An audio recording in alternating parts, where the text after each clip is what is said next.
Isang magandang umaga, Pilipinas at mga kababayan ko. Tayo po'y nagbabalik para sa isang panibagong video na may kaugnayan sa ating bayan. Meron po tayong aplikante para sa isang posisyon. At yan nga ay ang pagiging presidente. At andito tayo ngayon, ating kikilatisin, pag-aaralan ang kanyang mga records, ang kanyang nakaraan, at ating ihahayag kung ang ating aplikante ay makakalusot at ating tatanggapin ang kanyang application or marirefuse or bagsak sa kanyang application. Bago po ang lahat, shoutout po sa inyong mga followers ko at mga subscribers. Marami pong salamat sa inyong pagsuporta sa aking channel. Sana po'y mag-subscribe po kayo at i-share sa inyong mga kapamilya at mga kaibigan. Okay, so dumako na po tayo. Pag-usapan natin itong application ni VP Inday Sara sa pagkapangulo ng Pilipinas dahil alam natin, nakikita natin, it is very obvious. May ambisyong maging pangulo sa 2028. Tignan natin ang kanyang application kung siya ay makakapasa. Okay, una. Ito po yung mga point by point. Ito po yung mga nakaraan ni VP Sara. Kung ano po yung mga nakikita natin sa kanya. We'll try to put her on spotlight. Una, noong March 2019, siya ay kasalukuyang mayor ng Davao. Nagbigay siya ng public statement. Isang komento. I think ito ay tungkol sa kay Amy Marcos about her credentials, something like that. At ito nga ang kanyang sinabi. Walang isang kandidato dyan na hindi nagsisinungaling. Para sa kanya, honesty, not an issue. Parang sinabi na rin niyang even herself ay sinungaling. Even herself is a liar. Yun ang pagkakasabi niya. Alam niyo mga kababayan, sa mga kandidato, sa mga politiko, dapat lang talaga na maging honest tayo sa ating bayan. Dapat ipakita natin na tayo ay mapagkakatiwalaan ng tao, that we are honest. Ayaw po natin ng sinungaling na lingkod bayan. Gusto natin ng honesty. So, isa yan sa mga comments ni Sara Duterte na nakaagaw ng pansin. Dahil po sa comment niya na ito, kaya lumabas po dyan yung sinasabi nilang Sara without H. Walang honesty. Kailangan ng mga taong bayan ng isang honest, nagsasabi ng totoo na public servant. Ayaw na ayaw natin ang sinungaling. The office of the Vice President is spent 125 million pesos confidential funds in 11 days according to COA. Nako, napakalaking pera po ito. Na kung saan sinabi ng COA na ang Office of the Vice President used the money. 125 million pesos in just 11 days. Wala pang 2 weeks. Ubos ang pera na yan. Napakalaking pera. Marami pong nagtatanong dito kung saan napunta. Marami pong nag-react sa sinabi ng COA na to. Kung saan nga ba nila ginamit ang pera na it makes you suspicious. Dahil in 11 days na ubos ang 125 million. Napakalaking pera ng bayan yan. Kaya hindi mo maiwasang makapag-isip ng iba. At hirap ang kanyang opisina na ipaliwanag kung saan napunta ang pera na to. Hirap ang kanyang opisina na ipakita ang breakdown ng expenses na to na umabot sa 125 million pesos. Napakalaking pera. Other than that, pag-usapan naman natin ng kanyang mga stand, ang kanyang mga positions on crucial issues. I'll give you a few crucial issues na hinaharap ng ating bayan. Dahil napakahalaga sa isang leader ng bayan na ibigay ang kanyang stand or posisyon sa isang napakalaking issue. Unang issue ay issue sa West Philippine Sea. Ang pangalawang issue na gusto kong i-share ay ang issue sa Pogo. Ito ay malalaking issue ng bayan. At sa West Philippine Sea issue, wala po siyang komento. She is very quiet sa issue po ng West Philippine Sea. Hindi man lang siya magbigay ng public statement kung ano ang kanyang tindig sa West Philippine Sea issue. Even sa issue on Pogo, wala. Tameme siya. Ayaw niya magsalita. Kaya merong isang congressman sa Maynila nagsabi sa kanya na dapat wag kang fence sitting. Dapat manindigan ka. Sinabihan siya ng ganyan. Ano ba talaga? Kanino ka ba pabor? Sa Pilipinas o sa China? Ang kanilang pagkakamkam dyan sa West Philippine Sea. Ayaw niya magsalita. Ang sabi niya, instead, no comment. Yan po ang kanya sagot. No comment. Ang Pangulo ng Pilipinas ay inihayag niya ang kanyang polisiya na talagang pinaglalaban niya ang West Philippine Sea. Humihingi nga ng assistance from our friends, international allies. Dahil malaking bully ang China, hindi kakayanin. Pero itong si Vice President, wala man lang siyang tindig. Wala man lang siyang komento na sinasabi sa taong bayan kung ano ba ang kanyang posisyon sa issue ng West Philippine Sea. Ito ba ay pagpapakita na siya ay pabor sa China? Ito ba ay pagpapakita ng isang katrayduran sa bayan? Yan po ang tanong. Sa Pogo naman, wala din siyang comment sa mga Pogo na yan. Alam naman natin na ang Pogo na yan ay maraming mga problema ang idinudulot nito sa ating bayan. Mas malaki ang sakit ng ulo, mas malaki ang problema na idinudulot nito sa ating bayan kesa sa gains o sinasabi nilang tax na nakukuha natin. Alam niyo mga kababayan, sa sinasabi nilang tax na yan, wala din eh. Marami sa mga Pogo operators, yung mga kumpanya na hindi rin nagbabayad ng tama.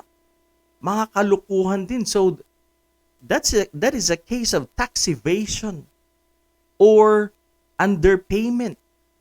Yung mga binabayad nila ay liliit. Hindi sila nagbabayad ng tama.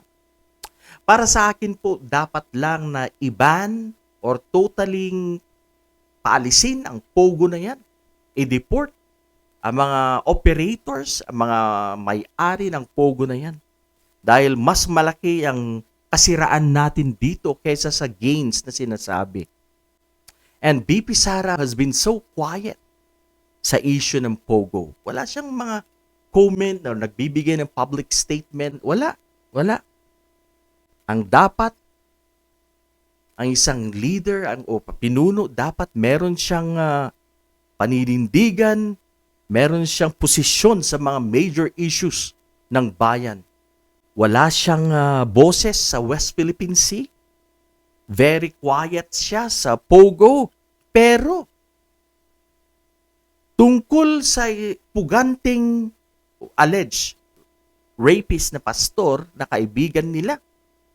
She is very vocal on Apollo Kibuloy defending the accused. Napakabukal po niya. Nagbigay kagad po ng statement.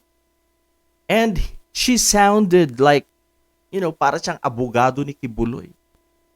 Maliwanag na dinedepensahan niya ang taong akusado, ang taong pugante, nagtatago sa batas. Mas pinahalagahan pa niya yung kay Kibuloy kaysa sa mas mahalagang issue. Sa West Philippine Sea, tameme siya, no comment. Sa Pogo, walang komento. Pero pagdating kay Apollo Kibuloy, nagbigay siya ng komento at ang dating niya talagang pinagtatanggol niya. Si Apollo Kibuloy. Mga kababayan, alam naman po natin na si Apollo Kibuloy ay akusado. Patong-patong na kaso dito po sa Pilipinas at sa ibang bansa. Ang kanya kinahaharap at siya ngayon ay nagtatago sa batas. Para sa akin lang, dapat ang public servant isang magandang example o ehemplo sa taong bayan. Dapat ang papanigan natin ay ang kabutihan. Dapat ang papanigan natin ay ang tama. Pero lumalabas na ang pinapanigan niya ay ang taong inaakusahan. Ay ang pinapanigan niya ang taong may mga kaso at pinaghahanap ng batas. Yan po si VP Sara. Now, meron ba siyang kontribusyon? Does she have programs na talagang malalaking programa na ginawa bilang kalihim o secretary ng Department of Education? Pag-usapan natin yan. Ano ba yung mga contributions ni VP Sara bilang Secretary of Education? Alam nyo mga kaibigan ko at mga kababayan, ang ating mga mag-aaral, especially yung mga range na nasa 15 years old, ay napakababa po ang ating ranking internationally. Out of 81 countries around the world, ang Pilipinas ay pang 77. Tayo ay nasa dulo. Tayo ay isa sa mga kulilat. Na kung saan we have this low proficiency for 15-year-old students. Ano yung mga areas kung saan tayo mahina? Reading, mathematics, and science. Bagsak ang Pilipinas. Kawawa mga kabataang Pilipino ang mag-aaral. Do we blame the kids? Of course no. Hindi yung mga pupils ang dapat sisihin sa ating ranking na to, kundi ang ating departamento. At yung head of the department has something to do with this.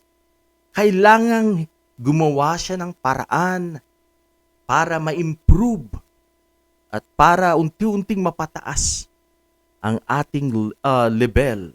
Pero nakita natin na she's not doing enough. Hindi siya focus sa kanyang katungkulan bilang kalihim ng edukasyon. Hindi sila gumawa. Wala silang enough na efforts para tugunan ang problema na to. Napakano po natin, napakalayo ang ating ranking, 77th.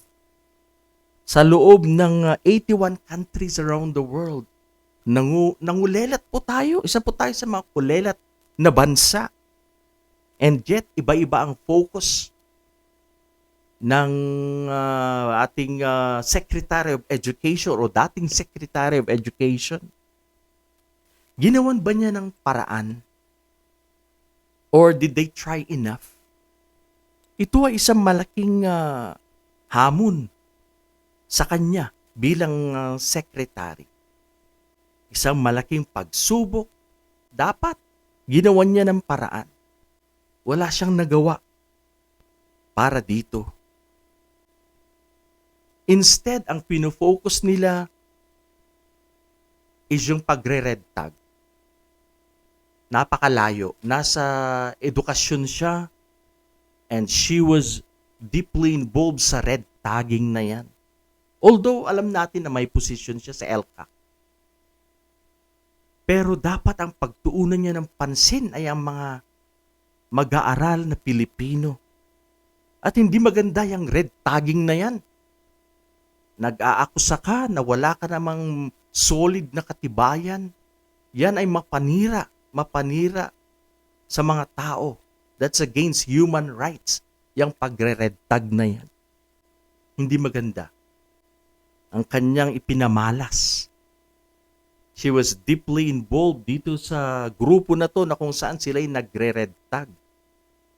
Na wala namang basihan. Ano yung kanyang contribution sa DepEd? Wala akong makitang concrete na contribution ni BP Sara. Wala. Ang nakikita ko lang ay ang mandatory toothbrush drill. Yan.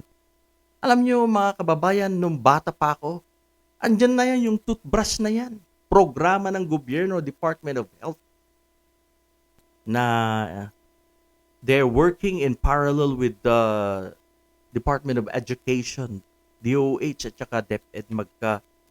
Sama sila dyan. So, hindi na yan bago. Luma na yan. Laos na yan. Yan lang, nakikita kong naiambag niya sa Department of Education. At meron nga isang vlogger nagtawag sa kanyang secretary toothbrush. Yan, ano pa ba? Wala akong maisip na major na programa na makakatulong sa ating mga mag-aaral na nagawa niya. You know, my dear friends, nung nasa Department of Education si VP Sara Duterte, dapat ito na yung kanyang chance to shine in preparation to running for presidency. Yan.